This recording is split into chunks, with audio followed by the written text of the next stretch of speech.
love is true. Why you have kept me waiting all these years? The maiden looked at him and moved with him and whispered low.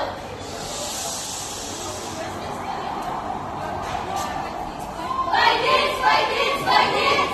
There's nothing I would not do for you, beloved.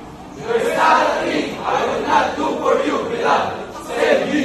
Then go to your mother dear and bring her heart to me. Then go to your mother dear and bring her heart to me, said she.